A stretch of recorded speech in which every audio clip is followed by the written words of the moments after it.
Likutei Sichos, Chelik Yudches, Volume 18, the first sicha for Parshas Masay. In this sicha, the Rebbe will explain a wonderful medrash about the journeys of the Bnei Yisrael throughout the 40 years in the desert, which is discussed in our parsha, and also its connection to our lives and to the history, the Jewish history, all the way until the coming of Mashiach. So in our parsha, it enumerates all the 42 journeys which they made in the desert. So the Medrash says on this, and in fact Rashi brings most of this Medrash, it gives us a parable. In the parable it says, what is this compared to? For a king whose son was sick, the prince was sick, and he traveled with him to a distant place in order to have him healed.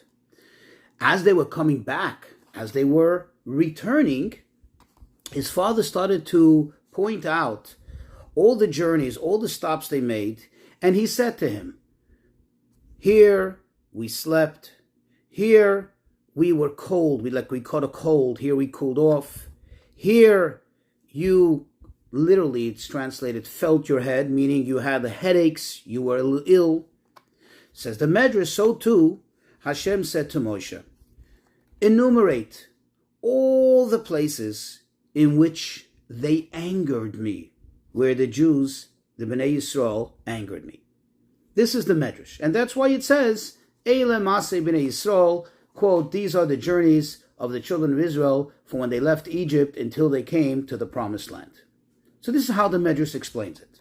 But there are several questions here. When we take a closer look, we understand that everything in the Torah is with absolute precision. So if that's the case, we need to understand not only this metaphor, this parable in its general sense, okay, but, that he was sick and that he had to be healed. I mean, why use that as an example? Why couldn't it just be a parable about a king traveling with his son? But also we have to go into the details. What is this thing about, specifically about the place that we slept, the place where we cooled off, and the place where you had a headache, where you felt your head, okay? And also we need to understand how this expresses best the moral of this parable. How exactly does this connect to the moral of the parable? Where do you see the connection? That's one question. Another question is, we see in these three examples, the Medrash gives these three examples for the entirety of all the travels, of all the journeys that they made, all the 42 stops. But this is only three examples. It doesn't say, etc., so to speak, to give the impression this is only a short list of examples and there are more in the parable. Rather, this seems to be the sum total of all the examples. How can that be for all the stops in the 42 journeys? And also, another question. If you think about it, the example of, we got cold, we cooled off, or maybe you didn't feel well, you had headaches, you had your migraines, that in some way can possibly be understood as a suggestion for the time you angered me, as a moral for the nimshal, for when the Jews traveled and they angered Hashem. But how is this first example of having slept in a certain place, how is that something negative? What's wrong with sleeping? You come to a place, you need to sleep. You can't travel 42 journeys, so to speak, without sleeping, without resting. So why would that be an example of something negative? Now, in addition to these questions, there are general questions in this entirety of this parable. And here it is. Hashem says, as the Medrash concludes, that Moshe, I want you to enumerate, I want you to go over, to relist all the 42 journeys they made, all the stops they made throughout the years, in order to point out all the places where they angered me. The question is, we didn't anger Hashem in all these places. In many places, in many of these stops, wonderful things happened. And we don't have any record in the Torah for the Jews having made Hashem angry in those places. Neither they complained or they did anything wrong. They just happened to stop there and then they moved on. And there was nothing negative about it. So why does Hashem refer to all the journeys as having been journeys that angered him. And then another question. If you look in the parable, what does it say? That when they were returning, when the king and his son were returning, Hashem pointed to each place and he said, the king pointed to each stop as they were going on their way back and making the very same stops. So it implies, so it seems, he was pointing out that, look, this place, this is what you did, this is what happened here, this is what happened here. But here, they're not returning. They're not going back on all these 42 journeys. In fact, they're going forward. They're leaving these 42 journeys and going into Eretz Yisrael. So how is this a parable? How is this a mashal for why Hashem instructed Moshe to enumerate the 42 journeys? So in order to answer this, let's take a little analysis.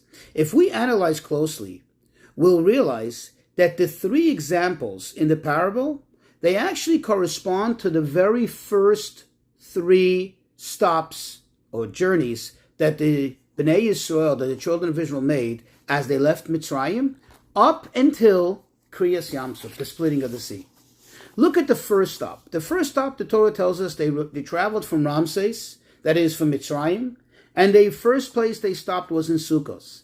There, as Rashi tells us, they, quote, slept overnight. So you see the sleeping is a direct parallel to the first stop.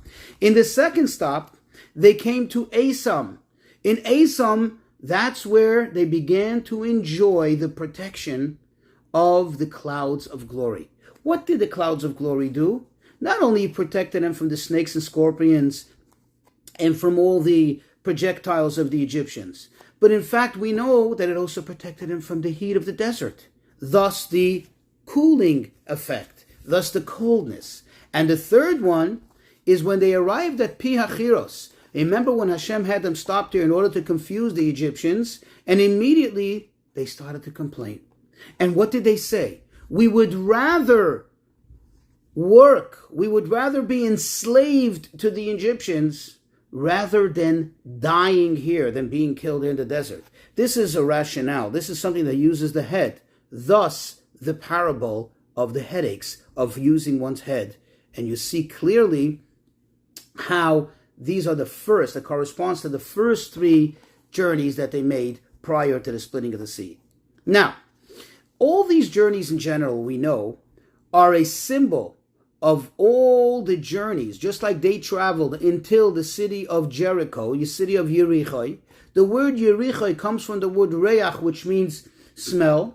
This is also a symbol for the general journeys of Am Yisrael from the beginning, from when we left Egypt, from the Exodus until the ultimate settling, until the ultimate entry into Eretz Yisrael, the coming of Mashiach, which also has to do with smell.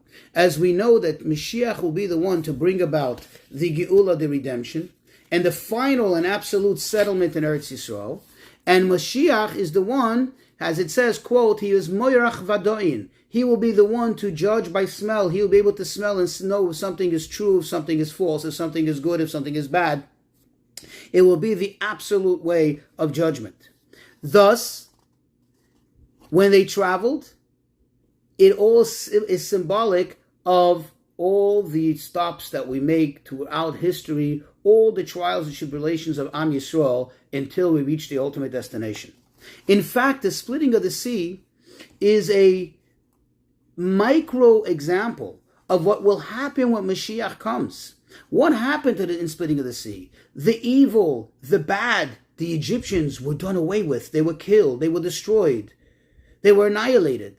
Thus, what will happen when Mashiach comes in a much greater level, in a macro level, that the entirety of all evil, of all darkness will be done away with, will be totally killed, and there will be only good and only life. And this corresponds obviously to the coming of Mashiach, the splitting of the sea. So what does it come out from this? That since these three steps are only into the coming of Mashiach, only into the splitting of the sea, which is a symbol of Mashiach, then of course the question becomes more intensified. How are these three examples, which only represent 3 parts, 3 steps in the journey, and only until the point of Kriyas Yamsuf, a splitting of the sea, how does this now become also representative of the entirety of the journey, of all the stops that we make, all the trials and tribulations, all the ups and downs that we have as Am Yisrael until we reach the ultimate time? So the question is not only about the first 3, but the question also is about the general descent. You see, what is really the whole idea of these journeys? What is really the whole idea in all of this? What's behind all of this? So if we take a look, if we better understand this, the idea behind all of this, the journeys that is as we know, it begins with the first journey that we ever take. Before even being in the world, before being in Egypt, before traveling through the desert of the nations. Now, why is it called the desert of the nations?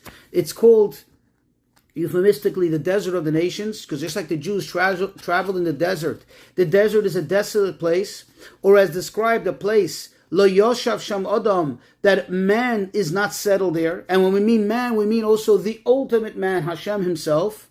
This is in the general sense throughout all our journey, throughout all of history, where we're traveling through the trials and tribulations, we're traversing through all the nations, all the challenges that we have from the nations, and going through places, going through life, going through history with places that oppose the settlement, so to speak, oppose the existence of Hashem. And our job is to go through all of that, and our job is to come to the ultimate end of the journey, which is Mashiach. Where does this all begin? With the very first journey. The neshama, the soul, comes down from a place of light. It comes down from the greatest source of life into a place of death, a desolate place, a place that negates godliness, at least in the open, a place where you do not see the light the way it's seen up there, the way it's appreciated by the neshama before it comes down here and becomes confined to a body that lives in this world, that needs this world in order to exist. Why does this all happen? Well, we know this is all orchestrated by Hashem himself. And this is the concept of Yerida Tzorech Aliyah, that there is a descent for the purpose of ascent. The greater the descent, the more the trials, the more the challenge, the greater the ascent, the greater the accomplishment. And the truth is that Chassidus takes it a step further, that not only is it a descent, a downfall, so to speak, but for the purpose of ascending later, but moreover, it turns out that in the Yerida itself, in the descent itself, in that moment of challenge itself, there is the greatest ascent, there's the greatest accomplishment. We just don't see it. It feels like something negative, but really it's the ultimate positive because it's happening by Hashem himself. However, even though we know this, we could learn this and we could convince ourselves of this, but while we're going through that, quote, descent, while we're going through that challenge, while we fall, while we slip, while we get challenged by the world around us, in those moments, even though our minds can tell us that, yes, remember, be aware of the fact that this is coming from Hashem, so this is a great thing in itself, but it doesn't feel that way. It doesn't seem that way. In that moment, the person is not behaving like a Jew, or the person is being restrained from behaving like a Jew should behave, like Hashem wants us to behave. Thus, that idea of all the journeys being an idea, an entity that, quote, angers him. Because you see, not only is it something that angers and displeases us, it feels uncomfortable, but so to speak for Hashem himself, in that moment, Hashem himself is, so to speak, even though he's the one who orchestrated it and he has a greater purpose in it, he himself, so to speak, is not happy with it, is not excited about it, is not, so to speak, content with it.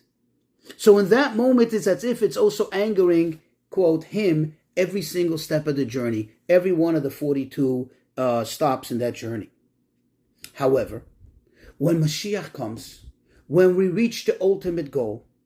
And we're there already. And now we, quote, go back. Not physically or literally go back. But now when we look back on each and every step of history, on each and every step of our history, of why our neshama came down, and why this challenge and that challenge and the other challenge, why every single one of these yeridos, these descents, we will then have the perspective from Hashem's view. We will appreciate it, as it says in the pasuk, one of the ultimate prophecies of Mashiach, Oitcha Hashem ki anaftabi. That when Mashiach comes and we have the proper vision, we have the proper perspective, we're going to quote, thank you Hashem for you've inflicted punishment on me. Because then it will no longer be punishment. Then it will no longer be bad. We will see the absolute good that's in it. Think of it just as an example. These are my words, not the Rebbe's words. But think about even a time coming when Mashiach comes, when not only will the Holocaust be, okay, it makes sense, but it'll be something that we will celebrate, we'll appreciate why Hashem did it, and we'll actually be happy and thankful that it happened. Likewise, again, just to summarize, during the time it's happening, during the time of the journeys, the descent, quote unquote, it's a time of lahachiseini. It makes me angry. Not only us, but it makes Hashem, so to speak, upset. He's not happy about it, although he's the one doing it, because there's a deeper reason in there. But when we come to the time when we're on the other side and we're able to look back, that's where the mashal, the parable, tells us about going back and looking at each and every stop. Then we appreciate it. Then we're excited about it. How do we have the strength to go through all of these journeys and go through all of this difficulty and challenge, which, as we said, in the time of the challenge, it's legitimately a challenge and a difficulty and a hardship? That's because in the parable, what do we see? The king didn't just send his son off, but he traveled with him. The king is there with you. Hashem is there with us. Not only is he there with us, but what is the whole purpose of the journey? Remember, we asked, why this example? To heal him. What is healing? To make something better, to make something even greater than where it is, to bring it better and greater health. Thus, that is the whole purpose of our journey, excuse me, to where we're going, to the ultimate destination, which is the coming of Mashiach. And now we can very well understand how the Yerida, the descent itself, is not only for the purpose of Aliyah, but how it's an Aliyah, how it's an ascent in itself. And now we can understand why these specific three examples and how they play a role. You see, because you can ask, if you think about it, the first three journeys, how were they negative? In other words, if we look at the rest of the journeys, talking about the other 39, the balance, the 39 journeys, post the splitting of the sea and on until they arrived at where they are now at this point in our parsha, ready to go into Israel, there we can understand perhaps that in the sum total, they are all the same. They all have a common thread, which is they angered Hashem, because the Medrash says that Ilu Zachu, had they merited, had the Jews been in the proper standing and not having complained prior to the splitting of the sea, then they would have came out of Kriyas Yamsuf and not stepped on any dry land other than Eretz Yisrael. They would have walked, they would have just sprinted right in to Eretz Yisrael and never have to look back again. So we could understand how those 39 are, so to speak, the Yerida. They are our descent, they are our problem, so to speak. And we're saying that it all comes about because Hashem, so to speak, makes it happen, as we'll soon see. But how can we explain the first three being from Hashem? Or you can look at it vice versa. The first three we see directly are from Hashem, but how do we say the other 39, Hashem is there with us and it comes from Hashem?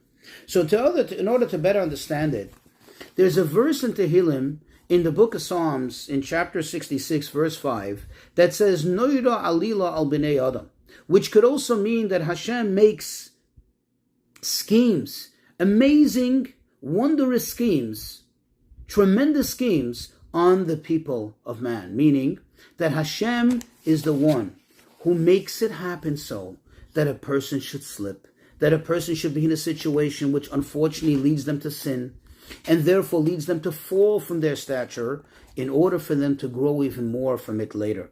Or as we explained, the fall in itself is already a growth.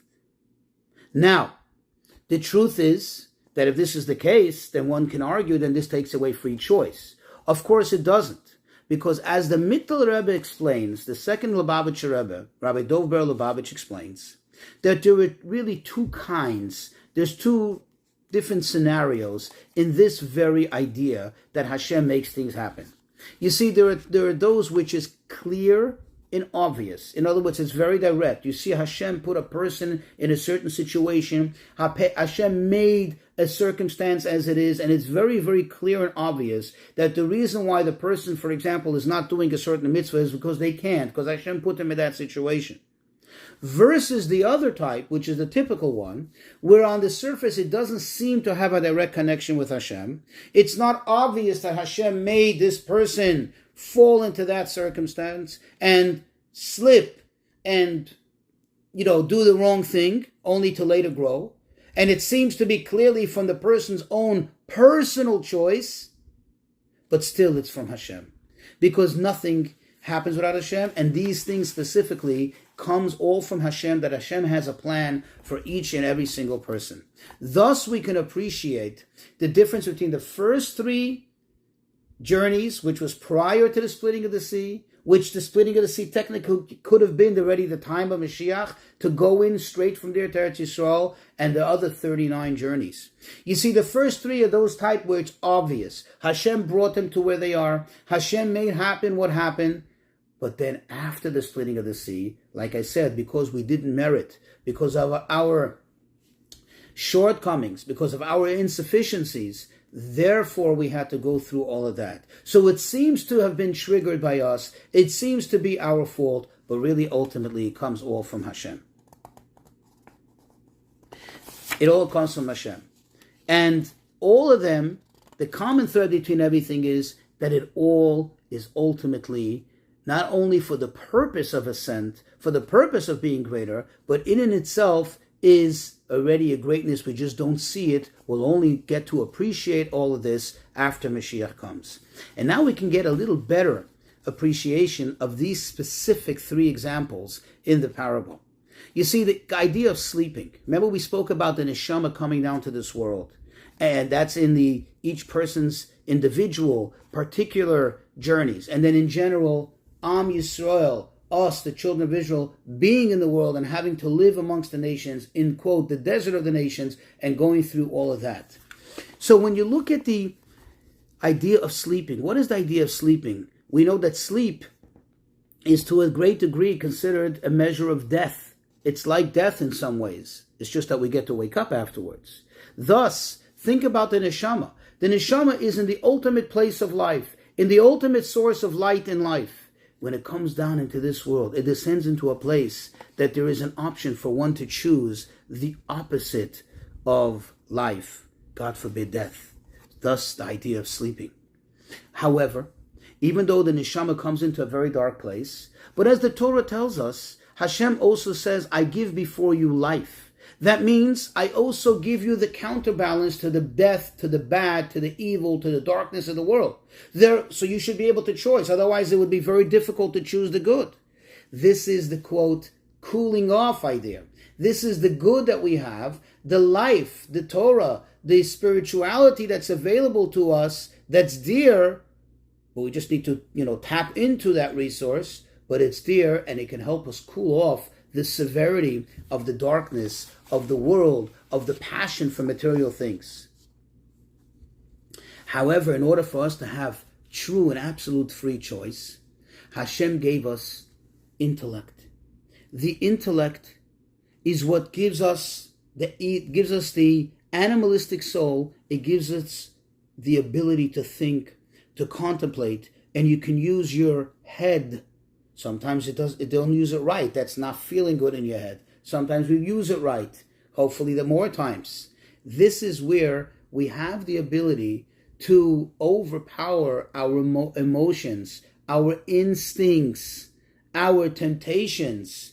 This is captured in the example of where Hashem says, in these places you felt your head. That means you were slightly ill with your head. The Talmud tells us that a michush, michush means just not feeling a little bit, is not an outright sickness, is not an ailment.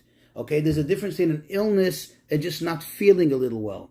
When you don't feel a little well, okay, it's not a big deal. Sometimes you just, you lay down a little bit, you rest, you relax, you feel better. If chas v'sholom, someone's sick, someone's ill, that's a whole different story. So likewise, when our mind goes back and forth and we're thinking to do the right thing, not to do the right thing, that gets captured in this category, in this example, this parable of you felt bad in your head, you had a headache.